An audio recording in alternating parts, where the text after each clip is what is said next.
Hey guys, welcome back to my channel. তো কেমন আছো তোমরা সবাই? আমি কিন্তু আজকে খুব খুশি। তার কারণ হচ্ছে অনেকদিন পর যাচ্ছে আজকে পুকুরে স্নান করতে।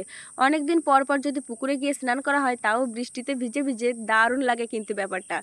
তা দেখো, বলতে বলতে আমরা পুকুর ঘাটে চলে এসেছি। আমরা যাওয়ার আগে দেখলাম অনেক ছেলেপেলেই ওখানে বসেছিল, ওরাও হয়তো এসছে পুকুরে স্নান করার জন্য। তো যাওয়ার সঙ্গে সঙ্গে এতটাই বৃষ্টি নেমে গেছে, আমরা আর পুকুরে নামতে পারি, অনেকক্ষণ বসেছিলাম তারপরে নেমেছি।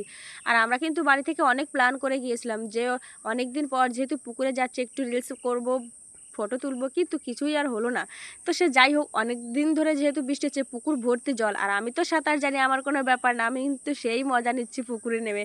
বেশিক্ষণ পুকুরে নেমে স্নান করিনি, তার কারণ হচ্ছে বাড়িতে ছেলেকে রেখে গিয়েছিলাম, আর নতুন জলে পুকুরে বেশি স্নানও করা হয় না, নতুন জল বৃষ্টিতে ভিজে ঠান্ডা লেগে যাবে সেই জন্য।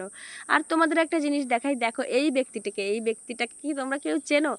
আমার শর্ট ভিডিওতে না থাকলেও লং ভিডিও অর্থাৎ আমার ব্লগ ভিডিওতে কিন্তু ইনি থাকবেই, কারণ সবসময় ঘোরাফেরা করে একসঙ্গে চলাফেরা করি সেই জন্য। আর আমার এই ছোট্ট ভিডিওটা তোমাদের কেমন লাগলো প্লিজ কমেন্ট করে জানিও, আর ভিডিওটি ভালো লাগলে সাবস্ক্রাইব করে পাশে থেকো। বাই।